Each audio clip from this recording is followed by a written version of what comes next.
5월이죠. 5월 한 달 동안 저희가 우리 지금 만나라는 제목으로 누가복음 7장에 나와 있는 예수님을 절실히 만나고 싶어 했던 사람들에 대한 얘기를 하고 있습니다. 오늘은 그 세 번째 시간인데요. 오늘 같이 보실 이야기는 누가복음 7장 18절부터 23절입니다. 짧은데 저랑 여러분 한 절씩 돌아가면서 읽어보도록 할게요.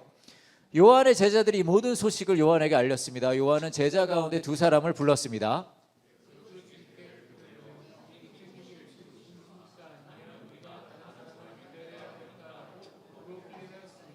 그 사람들이 예수님께 와서 말했습니다. 세례자 요한이 우리들에게 선생님을 뵙고 여쭤보라고 하였습니다.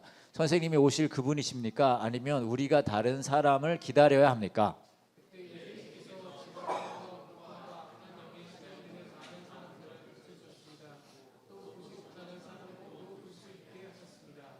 예수님께서 요한의 제자들에게 말씀하셨습니다. 가서 요한에게 너희들이 보고 들은 것을 알려라.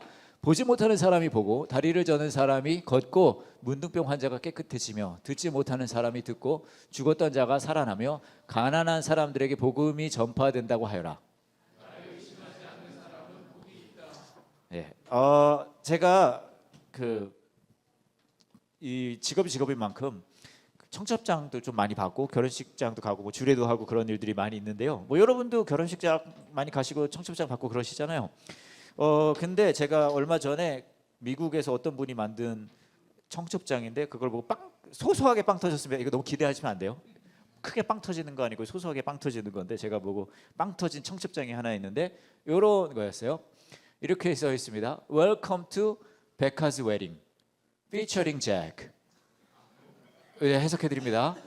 백화의 결혼식, 찬조 출연 잭. 잭이 누굴까요? 신랑이죠. 이렇게 한 거예요. 그래서 친구가 Incredible work 백화 그런 건데 백화 정말 잘했다. 이 백화라는 분은 이 결혼식이 누구 결혼식이라는 거죠? 내 결혼식이다. 그리고 내 결혼식인데 굳이 찬조 출연을 할 친구가 하나 있는데 신랑 이름이 잭이다. 이런 느낌인 거예요. 굉장히 자기 주도적인 이 분이신 것 같아요.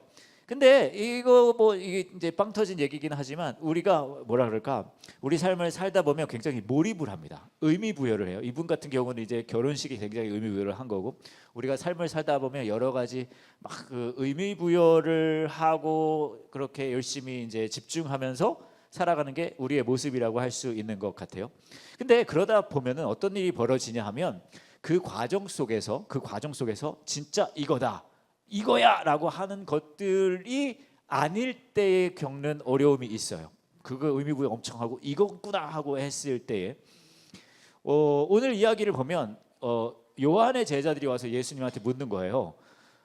당신이 진짜 그 사람이에요? 우리가 기다리는 그분입니까? 당신의 그 궁극의 대상입니까? 아마 요한의 제자들이 좀 헷갈렸나 봐요.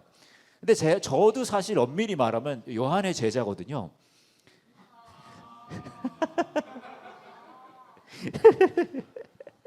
저 그래서 그 느낌 알아요. 요한의 제자는요 늘 헷갈려요. 뭐야? 여기까지만 할게요. 여하튼 그래서 이 사람들 헷갈린 거예요. 저 이거 나름 굉장히 준비한 드립인데. 왜냐하면 세보세요. 이거 저만 할 수 있는 드립 몇만 어찌 됐건. 그런데 헷갈려가지고 당신이 진짜 그거예요? 그런 거예요. 이 영어로 보면 Are you it? 그런 거예요. 당신이 우리가 기다렸던 그 궁극의 대상입니까? 라고 물어본 거죠. 왜냐하면 마음에 불안함이 있거든요. 아니면 어떡해? 그런 게 있잖아요. 왜냐하면 우리가 이거다라고 생각했던 게 흔들릴 때 아닌다고 생각이 들 때 그게 무너질 때 우리 삶이 굉장히 어렵거든요. 저한테 이제 가끔씩 굉장히 마음이 힘들다. 요즘은 좀 자주 있는 것 같긴 한데 마음이 힘들고 어렵다고 전화하시는 분들이 연락 주시는 분들이 계세요. 수년 전에도 한 분이 계셨는데 그건 약간 조금 도드라지는 케이스였어요. 토요일 오전이었습니다. 전화가 울려서 이제 받았거든요. 전화를 받는데 그 당시에 저희 가까운 교회의 한 청년이었어요. 그 당시에 수년 전이에요. 그래서 받았더니 여보세요 했거든요. 그랬더니 막 소리가 들려오는 거예요. 목사님 막 그래요. 막 그런데 이 친구가 막 울면서 얘기하는 거예요. 근데 무슨 소리가 들리냐 하면 바람 소리가 들리고 차 소리가 막 들립니다. 뭔가 이상해요. 그래가지고 너 왜 무슨 일이야? 왜 그래? 무슨 일 있는 거야? 그랬더니 이 친구가 막 자기가 지금 서울에 있는 한강 다리 중에 하나에 지금 와 있다는 거예요. 그러고서는 이제 뛰어들려고 하는데 그러기 직전에 저한테 전화를 한 거예요. 그러면서 이제는 나는 이제 끝인 것 같다. 막 그래 가면서 목사님이랑 전화 한번 하고 자기 죽을라 그랬다고. 그러고서는 이제 거기 서서 저한테 전화를 하는 거죠. 제가 너무 놀랐어요. 이런 경우는 처음이었거든요. 그래가지고 막 달래는 거죠. 막 그래가면서 어떻게든 하려고. 그러면 안 돼. 막 그러면서 너 그러면 나한테 전화했으니까 나랑 대화 끝나고 뛰어들어야 돼. 그러고서 대화를 막 계속하는 거죠. 그래 이제 근데 이게 위험한 상황이잖아요. 그래가지고 제가 전화를 하면서 제 와이프를 불렀어요. 그래가지고 와이프 와보라고 해서 이제 메모로 상황을 설명한 다음에 이거 신고해서 얘 위치 추적해야 된다. 그래가지고 대단하지 않습니까? 한쪽으로는 계속 대화를 해요. 대화를 계속하면서 이거를 적어가지고 얘 전화번호 줘서 경찰에 신고해가지고 얘 어느 곳에 있는지 찾아서 경찰 아저씨들이 가서 얘 좀 붙잡아 달라고 얘기해 달라 이렇게 와이프한테 얘기했어요. 저희 와이프가 이제 경찰에 전화를 한 거예요. 근데 저도 이게 처음이라서 몰랐는데 이런 거 장난 전화 하시는 분들이 많으신가 봐요. 그래서 경찰 쪽에서 뭐라고 하셨냐면 신고를 한 저희를 찾아와서 우리를 집에 오셔가지고 우리 집을 방문해서 우리가 진짜인지 이게 실제 상황인지 확인을 하고 이걸 할 수 있다는 거예요. 근데 이걸 어떻게 해요? 그래서 괜찮다. 그래서 실제로 저희 집에 경찰 아저씨 두 분이 오셨어요. 그래서 이게 실제 상황인 걸 확인하고 이제 얘 전화를 위치 추적을 해가지고 이제 경찰분들이 가신 거예요. 마포대교였고요. 그래서 마포지구대에서 출동을 하신 것 같아요. 전화를 제가 한 2시간을 했나 봐요. 그래서 어렸을 적 얘기부터 계속 물어보고 그러다가 어떤 소리가 들리냐면 어이 그러면 안 돼! 막 그러고 얘가 이제 잡힌 거예요. 그래서 잡혔어요. 그래서 질질 끌려가는 것까지 들리고 끊긴 거예요. 그래서 이 친구는 마포지구대로 잡혀갔고요. 제가 이제 바로 이제 기차표 끊어가지고 마포지구대 출동해서 같이 밥 먹으면서 또 한 2시간 얘기했나? 그렇게 했어요. 근데 그리고요 이 친구 지금은 잘 살아요. 결혼도 했고요, 아기도 낳고요. 연락 안 해요 저한테. 연락 안 된 지 오래됐어요. 그러니까 사실 연락할까 살짝 무서워요. 근데 이 친구가 왜 그랬을까? 왜 그랬냐 하면 뭐 디테일한 상황은 있지만 그 디테일한 상황은 다 말씀드리지 않겠습니다. 그런데 뭐냐 하면 본인이 이거다라고 생각하던 게 있었어요. 이거다. 근데 그 이거다라고 생각하는 게 안 된 거예요. 그러니까 모든 게 무너진 것 같은 거죠. 왜냐하면 우리는 이거다라는 것을 늘 찾고 있거든요. 그리고 그걸 또 찾아요. 기깔나게 찾아요. 그리고 그거다라고 생각했는데 문제는 그게 아니야. 그러면 너무 힘든 거죠. 삶이 완전히 송두리째 흔들리는 상황들이 벌어지는 거죠. 그래서 제가 이제 만나서 막 얘기를 했더니 하고 그 친구가 저한테 그러더라고요. 오늘 자기 다시 태어났다. 그리고 아까 말씀드렸듯이 지금 잘 살고 있어요. 이거 뭐 오래전 얘기니까 최근 얘기도 하나 드리자면 최근에는 어떤 가까운 교회분은 아닌데 저희 교회들 중에 한 분이 저한테 이제 톡을 보내셨어요. 이렇게 톡을 보내주셨어요. 보여주시겠어요? 목사님, 저희 가정을 위해 기도 부탁드립니다. 너무 힘이 드네요. 하나님이 귀를 닫고 계시는 것 같은 마음입니다. 그래서 제가 에고 주신 톡 너머에 어려운 마음이 느껴져서 참 안타깝습니다. 언제 통화 가능하실까요? 자꾸 눈물이 나고 뭐뭐를 생각하면 제가 이 아이들을 책임질 수 없을 것 같은 생각이 자꾸 들어요. 지금까지도 버텼는데 이젠 더 이상 갈 곳이 없다는 생각도 들고 마음이 다 무너져 버렸어요. 라고 말씀을 해주셨습니다. 요거는 이제 그 다음인데 그래서 제가 이제 전화를 드려서 또 한 1시간 얘기했나? 하고 기도해드리고 했습니다. 그러고 나서 그 다음날 은게 다 이렇게 이제 톡을 또 주셨어요. 목사님 어제 많이 놀라셨죠? 어제 하루 세상이 무너져 내릴 것만 같았는데 새날이 밝아서 저는 또 서울에 와 있습니다. 진짜 어제 목사님의 음성은 예수님의 음성처럼 많은 위로가 되었습니다. 통화 이후 기도를 하는데 몇 시간 동안 너무 많은 눈물이 나왔습니다. 평소에 입술로만 기도했던 제가 창자가 끊어지는 고통을 느꼈습니다. 무언가 새로운 하나님의 뜻이 있을 거라 생각합니다. 감사해요 목사님. 그리고 계속 중보기도 부탁드립니다. 그래서 제가 너무 멀리 보지 마시고 오늘 하루 주시는 호흡과 생기와 은혜를 누리시길 기도합니다. 마음이 또 어려우실 때 부담 갖지 마시고 알려주세요. 오가는 길 안전하시길 기도합니다. 라고 이렇게 대화를 나눴습니다. 이분 또 무슨 일이 있었는지 아세요? 물론 디테일한 걸 있지만 말씀드리진 않겠습니다. 근데 똑같아요. 뭔가 이거다 한 게 있는데 그게 안 돼요. 그리고 그게 이거다가 아닌 거였던 거죠. 그러니까 그 마음이 무너지고 어려우신 거죠.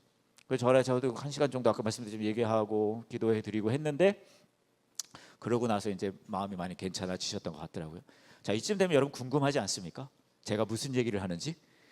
그렇지 않아요? 죽고 싶다는 사람이 안 죽고 마음이 어렵다는 사람이. 그래서 그러면 여러분 나중에 혹시나 이런 상황이 생기실 때 부담 없이 저한테 전화 주세요.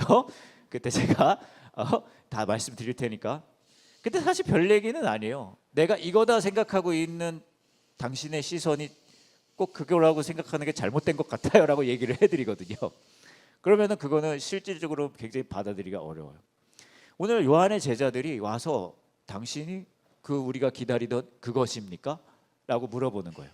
왜냐하면 평생을 그거 찾다가 이분인가? 라고 이제 하고 온 거죠. 근데 흥미로운 건 뭔지 아세요? 예수님께서 라고 안 하세요. 라고 안 하시고 다른 얘기를 하십니다. 왜냐하면 뭐 그거 해줘 봤자 그 얘기 해준다고 얘가 진짜 그거를 그대로 알아들을 수가 있을까? 라는 거, 진짜 그걸 받아들일 수 있을까? 왜냐하면요, 저와 여러분은 이거다라고 생각했을 때 그 마음이 나는 맞아, 내 판단이 옳아 라고 생각하거든요.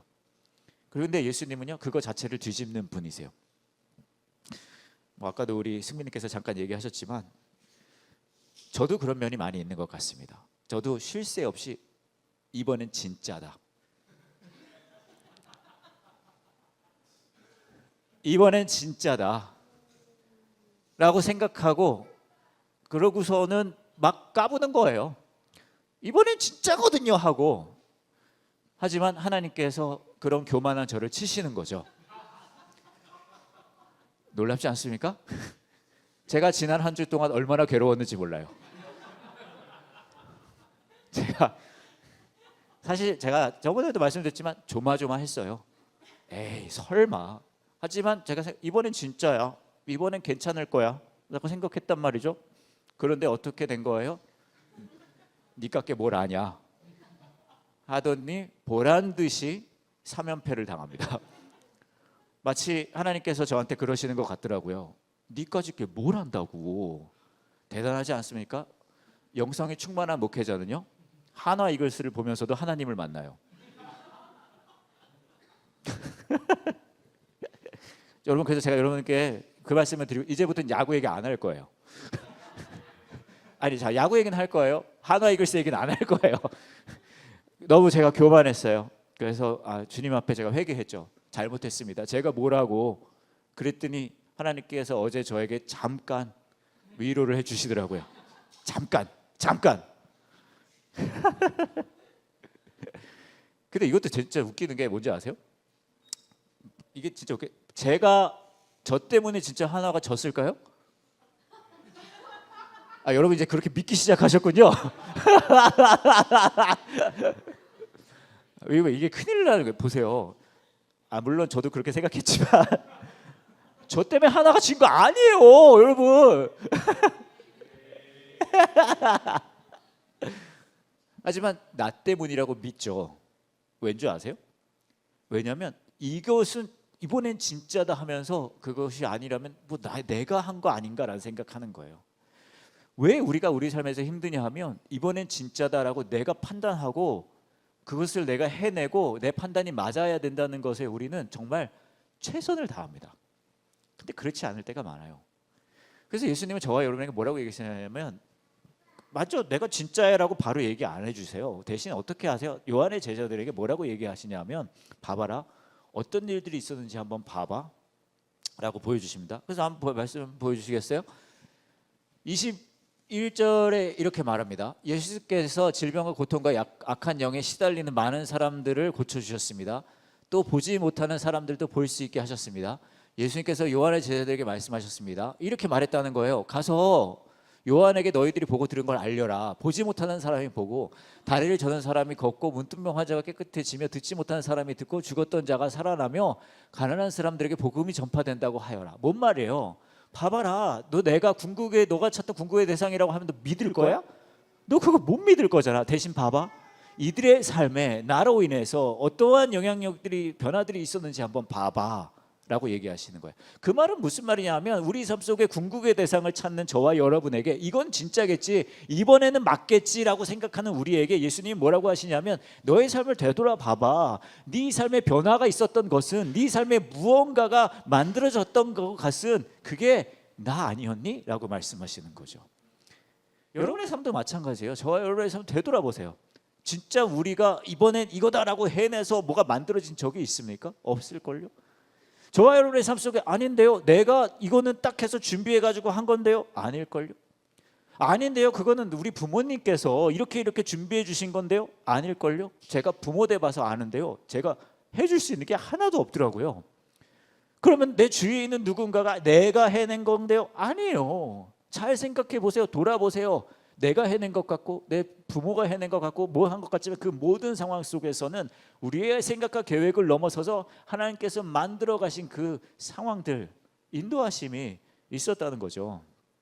제가 늘 말씀드리는 게 그거거든요. 여러분 결혼하신 분들 여기 이제 계시고 아직 안 하신 분들 계시고 하셨다가 이제는 안 하신 분들 계시긴 하지만 그 배우자를 내가 골랐나? 생각해 보면 그렇지 않아요. 배우자를 내가 고른다고 생각해 보면요, 보세요. 어떻게 해야 되냐면 60억 인구 중에 30억이 다른 성별이잖아요. 또 어떤 분들은 같은 성별까지 보시는 분들도 계시긴 하지만 어찌됐건 대략 30억이라고 치면 그 30억이 같은 순간에 내 앞에 모든 정보가 다 있어야 돼요. 그 중에 내가 같은 순간에 선택을 딱 해야 이게 내가 고르는 거지.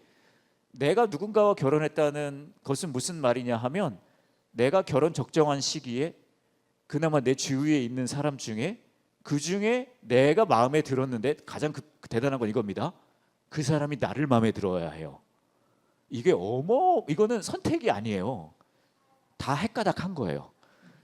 다 제정신이 아니었던 거예요. 그래서 결혼하신 분들이 다 그런 얘기 하는 거예요. 내가 그때 헷가닥 했었나 보다.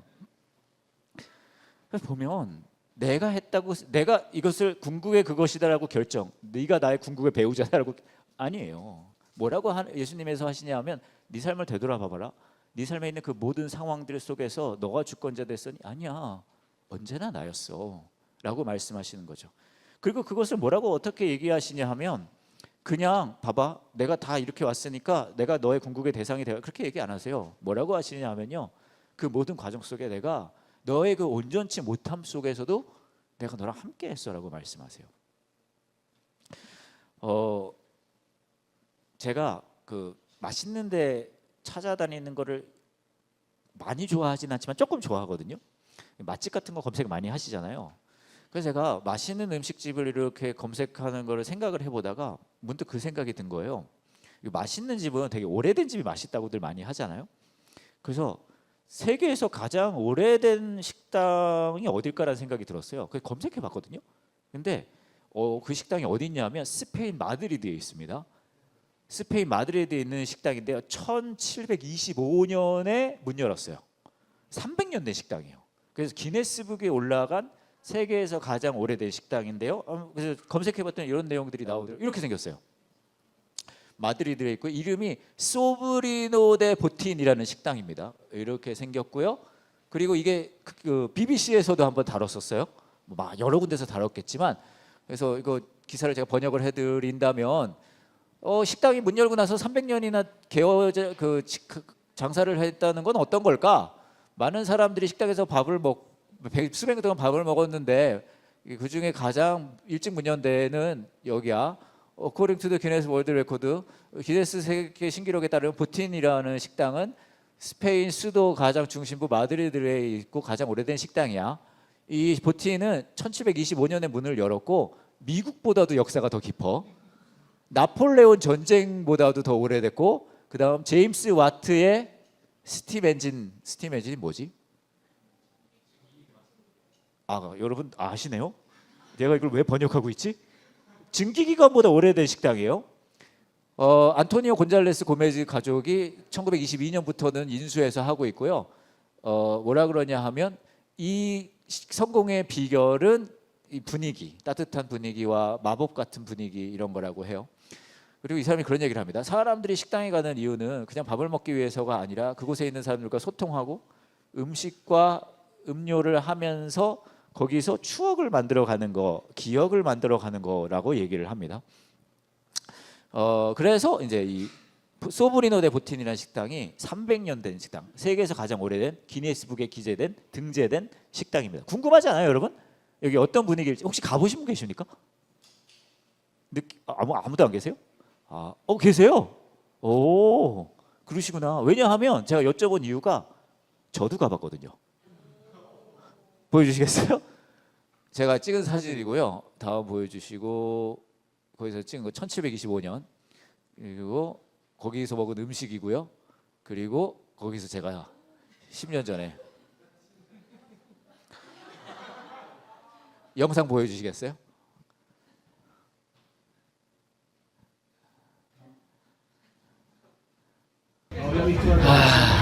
스페인의 마지막 밤입니다. 오늘은 마지막 저녁으로 마드리드에서 세계에서 가장 오래된 식당에 왔어요. 보틴이라는 식당인데 1727년에 시작됐습니다. 그래서 기네스북에 오른 가장 오래된 식당에 왔어요. 맛있게 먹고 잘 자고 한국으로 출발합니다. 부엔카입니다. 제가 가서 밥을 먹었는데 제가 이때 뭐 했냐면 까미노 데 산티아고라는 이 순례길이 있어요. 들어보셨어요? 이게 한 800 몇십 킬로를 걷는 거예요. 프랑스 남부에서 시작을 해가지고 산티아고라는 콤페스텔라 산티아고라는 데까지 걸어가는 건데 제가 이 길을 걸었습니다. 물론 다 걷진 않았어요. 저는 온전한 정신을 가진 사람이거든요. 뒤에 한 120km를 걸었어요. 그걸 하고 나서 이제 마드리드를 가가지고 이 식당을 간 건데 저는 아직도 이 순간이 기억에 또렷이 남아 있어요. 우리 레하님 아직 기억에 또렷이 남아 있어요? 작년에 갔어요. 잠깐만, 그러면 우리 보람님이랑 같이 갔어요? 아기 낳기 전에? 그러면 배부른 채는 아니겠구나. 그죠?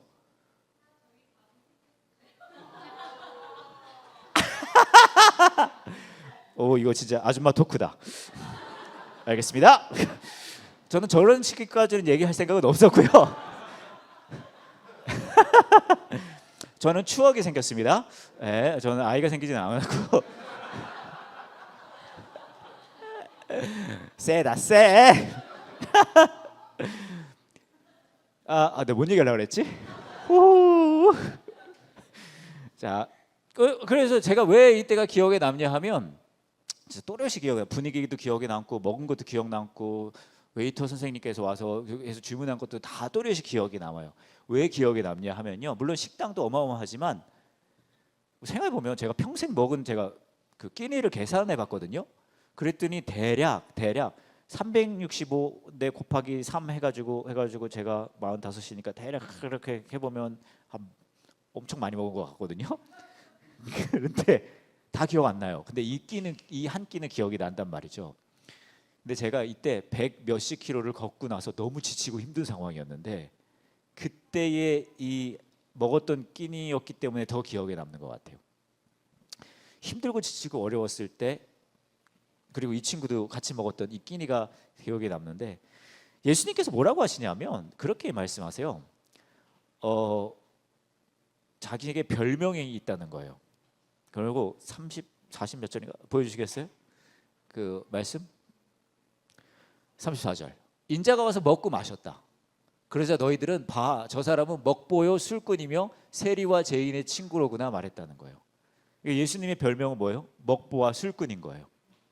아니 그런 별명 있을 수 있잖아요. 교리천재 아니면 뭐 구원 끝판왕 뭐 이런 거 있을 수 있잖아요. 근데 별명이 뭐예요?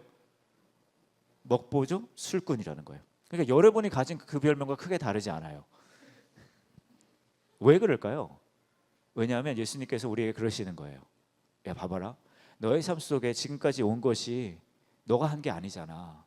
그 모든 상황 속에 내가 주권자 되었잖아. 근데 너는 그걸 믿지 못할 거야. 근데 봐봐, 너가 그 온전치 못한 상황 속에 있을 때 내가 너와 함께 하는 것, 내가 너와 동행하는 것, 내가 너가 가장 온전치 못한 그곳에서 너의 친구 되는 것, 너와 함께 먹고 마시는 것, 그것을 내가 했다는 것을 네가 그 기억을 네가 했으면 좋겠다라고 말씀하시는 거예요. 사실 기독교의 역사는요, 예식의 역사가 아닙니다. 이 먹고 마시는 예수 그리스도를 기억하는 이 제자들이 그 기억을 전해서 여기까지 온 거죠. 그러니까 사실 교회는 모여서 우리가 뭐 찬양도 부르고 뭐 하지만 성찬이라는 것을 나누는 거예요. 예수님이 우리와 함께 하신 그 식사의 자리를 기억하는 사람들이라는 것이죠. 왜요? 온전치 못한 그 상황 속에서 나와 끝까지 함께 하신 예수 그리스도를 기억하는 것이니까요. 그래서 제가 생각을 해봤어요. 믿음이라는 것을 어떻게 얘기해 볼 수 있을까? 좀 약간 막 생각인데, 여러분들이 이제 학생이고 이제 교실에 앉아 있다고 쳐봐요. 그런데 갑자기 교실에 방송이 나옵니다. 교내 방송이. 교장 선생님이에요. 그러면서 이렇게 광고를 하는 거예요. 안내 방송 하나 하겠습니다 하고 교장 선생님이 이렇게 말씀을 하시는 거죠. 지금부터 나 지금 교장실에 열심히 뛰어온 학생이 있으면 한 명당 제가 100억씩 드리도록 하겠습니다 라고 말을 했다고 쳐요. 예, 그러면은 반응이 여러 가지가 나올 수 있잖아요. 그러면 학생 중에서는 이렇게 반응할 수도 있어요. 아, 교장 선생님이 드디어 미쳤구나. 이분이 전부터 온전한 정신이 아닌 것 같은데 드디어 이분이 헛소리를 하기 시작하구나. 그렇게 생각할 수 있죠. 또 어떤 학생들이 그렇게 생각할 수 있습니다. 뭐 그럴듯해 보이지만 교장 선생님이 그 정도의 재정적 여유가 되는 것 같지는 않아. 그렇게 생각할 수도 있죠. 또 이렇게 생각할 수도 있습니다. 아, 교장 선생님 오늘도 헛거를 받나 보다. 그렇죠? 근데 이렇게 생각하는 친구들은 어떻게 반응을 할까요? 앉아 있겠죠. 넘어갈 거예요. 근데 간혹 한 학생이 진짠가 보다. 그렇게 생각을 한 거예요. 그럼 그 친구는 어떻게 할까요? 당장 뛰어가겠죠. 저 믿음이 이거라고 생각해요. 그게 믿어진다면, 예수 그리스도가 내 삶의 궁극의 대상이라는 것이 믿어진다면 내 삶은요 완전히 다 바뀌어요. 근데 나는 왜 오늘도 내 삶의 다른 궁극의 대상을 찾아서 이렇게 힘들고 어려워하고 있을까? 왜냐하면 그 예수 그리스도가 내 삶에 함께하고 내 삶의 가장 온전치 못한 곳에서도 나와 함께 식사를 나누는 그런 친밀한 분이 되신다는 것을 실감하지 못한다는 거죠. 그런 저와 여러분이 예수님이 말씀하시는 거예요. 아니야, 나 그런 존재야. 그거 좀 믿어줘.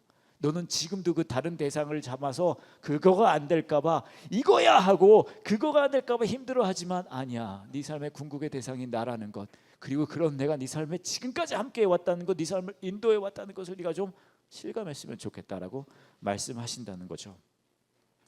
제가 최근에 좀 흥미로운 것을 하나 봤거든요. 그게 뭐냐 하면 어떤 사진, 제가 이제 야구 얘기 안 한다고 했잖아요.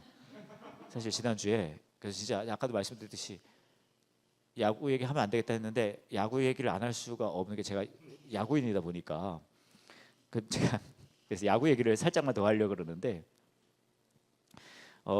어떤 사진 작가가 그 끝내기 홈런을 치고 들어오는 장면들을 모은 분이 계세요. 그것만 찍어서. 그래서 한번 보여주시게. 끝내기 홈런 이런 장면들, 끝내기 홈런을 치고 들어오는 이런 장면들. 사실 화요일날 이런 장면들이 나왔었어야 되는데 어쨌든 그렇습니다. 하나 얘기는 그만하고 이런 장면들을 사진을 찍어서 모으는 분들이에요. 이런 식으로. 이거 한번 그냥 띄워봐 주세요. 그래서 제가 글을 하나 보게 되었습니다. 그 글에는 이런 글이었어요. 크리스마스 시즌이 다가오면 전 마음이 감정적으로 격해지며 동생을 그리워합니다. 제 동생은 20년 전에 죽었습니다. 당시 나이 20살이었죠. 동생의 삶은 그때 이미 많이 망가져 있었습니다. 건강도 좋지 않았고 약물에 중독되어 있었어요. 동생은 약물에 중독되어 자기 트럭에서 죽었습니다. 전 지금까지 이탈리아 음식을 먹지 않습니다. 동생이 라자냐를 포장해서 차 안에서 먹다가 차 안에서 죽었거든요. 라자냐 냄새는 지금도 제게 동생의 죽음을 떠오르게 합니다. 동생과는 그렇게 많은 추억을 공유하지 못했습니다. 오랜 시간 떨어져 있었어요. 제가 운전을 할 정도로 나이가 들 때쯤 걔는 리틀 야구 선수였고, 제가 고등학교를 졸업할 때 걔는 중학생이었죠. 제가 대학원을 마칠 때 동생은 기술을 배우고 있었습니다. 제가 여자들을 쫓아다니고 술에 쩔어서 살 때 그 친구는, 제 동생은 약을 했고 오토바이를 탔어요. 같은 부모, 동네, 학교에서 나온 두 사람이 어떻게 이렇게 다를 수 있을지는 아직도 이해하기가 어렵습니다. 전 대학에 진학하면서 집을 떠났고 3-4개 도시를 전전하며 자리를 잡으려고 애썼죠. 동생은 부모님 집에 살면서 폭주족들과 어울렸어요. 전 25살 때 예수님을 만났습니다. 하지만 동생에게 복음을 전할 수는 없었어요. 왜냐하면 이미 동생은 이 세상에 없었거든요. 할머니가 동생에게 복음을 전했다는 이야기를 듣긴 했습니다. 전 최대한 동생 생각을 안 하려 합니다. 너무 슬프거든요. 동생을 생각하기엔 전 너무 이기적인 사람이거든요. 동생은 제가 품어주기엔 너무 어려운 녀석이었어요. 전 사랑이 부족했고 동생을 품어줄 만한 긍휼함이 부족했습니다. 20년이 지난 후 전 여전히 슬프고 동생이 보고 싶습니다. 이 크리스마스 시즌을 맞아 저는 여러분에게 말씀드리고 싶습니다. 사랑한다고 말할 수 있을 때 사랑한다고 하세요. 당신과 많이 다르고 많이 멀리 있는 사람이라 하더라도요. 제 동생은 망가진 삶을 살았고 삶의 무게에 허덕였습니다. 전 그걸 볼 수 없었습니다. 어쩌면 보고도 모른 척했을 수도 있어요. 크리스마스 시즌을 맞아 스스로에게 물어보세요. 나는 누구와 화해해야 할지, 누구에게 말을 걸어야 할지, 내가 누구에게 희망의 말이나 따스한 미소나 손잡아 주는 것을 해야 할지. 우리는 평범한 인간이기에 먼저 말 거는 것을 힘들어합니다. 하지만 하나님은 우리와 화평케 하시는 것을 먼저 시작하셨지요. 하나님의 방법으로 하세요. 전 처나 직장 동료, 전 남편, 동생에게, 형에게, 언니에게, 오랫동안 보지 않았던 누군가에게 사랑하는 것을 시작하는 거예요. 예수님은 영광 속에 드러나는 것보다 작은 친절과 따뜻한 열린 마음 속에 나타나신다고 들었습니다.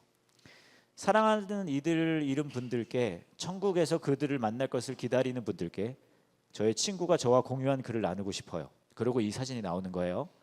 사진작가 조시 노엠은 끝내기 홈런을 친 타자가 3루를 돌아 홈으로 돌아오는 사진들을 찍고 모은다고 합니다. 그가 이렇게 말했어요. 이 장면들을 모으는 이유는 이 장면이 마치 천국에 들어가는 우리의 모습이 아닐까 해서입니다. 팀원들이 들어오는 동료들을 맞아주는 저 표정들을 보세요. 저 흥분된 모습, 신나는 모습, 함께 이 순간을 축하하고 환영하고 즐거워하려고 기다리는 모습. 뒤에 팬들을 보세요. 다들 손을 번쩍 들고 큰 웃음으로 맞이하죠. 그러면서 이분이 이렇게 말합니다. 어쩌면 여러분에게 보고 싶은 친구들이 있을 수 있을 것 같습니다. 저는 제가 저 3루를 돌아서 홈에 들어가는 저의 순간을 여전히 기다리고 있습니다. 왜냐하면 그때 저는 저렇게 저를 맞아줄 돈 삼촌, 레이첼 이모, 우리 엄마, 그리고 어쩌면은 내 동생도 그곳에서 이렇게 만날 수 있을 것 같으니까요. 라는 글을 제가 보았습니다. 우리가 우리 삶 속에서 궁극의 대상을 찾아서 열심히 우리의 삶을 살 거예요. 아둥바둥 이거야, 이거, 이때야, 이때, 이거여야만 해. 그게 커리어가 될 수도 있고요, 여러분의 사업이 될 수도 있고요, 여러분의 건강이 될 수도 있고, 뭔가가 있겠죠. 재정적인 게 될 수도 있어요. 이거야, 이거야, 이거야. 근데 그런 저와 여러분에게 성경은 뭐라고 얘기하냐면 천국의 소망을 가지라고 해요. 천국의 소망은 착한 일 잘해서 나중에 천국 가서 좋은 거, 물론 그럴 수 있죠. 하지만 그것을 넘어서 뭐라고 이야기하냐 하면, 너가 쫓고 있는 그 궁극의 대상을 넘어서서 예수 그리스도는 너와 너의 삶에 진짜 궁극의 대상이 될 거야. 그것을 넘어서서, 그 넘어서는 예수 그리스도를 우리에게 모든 것을 내어주시면서까지 우리의 궁극의 대상이라는 것을 함께 하시면서 보여주신 그 십자가의 사랑에 반응할 수 있는 저와 여러분 되기를 원합니다. 같이 기도할게요. 예수님께 같이 기도하실 때 여러분의 삶 속에 이거여야만 해 하는 것들이 있을 수 있을 것 같습니다. 알아요. 제가 여러분에게 그게 아닐 수도 있잖아요 라고 하면은 너무 화가 나실 거예요. 그거여야만 하거든요. 지금이어야만 하거든요. 그 사람이어야만 하거든요. 이거여야만 하거든요. 그리고 우리는 예수님께 묻거든요. 이거여야 하지 않아요, 예수님? 근데 그런 저와 여러분에게 예수님께서는 그렇게 말씀하실 것 같아요. 너 지금 그렇게 한 게 처음이 아니잖아. 너의 삶 속에 이전에도 이거여야만 해라고 열심히 했잖아. 근데 그 모든 순간 속에 함께하고 너를 이끌었던 건 내가 아니었니? 라고 말씀하실 것 같아요. 그리고 오늘도 저와 여러분의 마음에 그렇게 말씀하시겠죠. 그것을 넘어서서 너와 죽기까지 함께한 나를 네가 볼 수 있으면 좋겠다.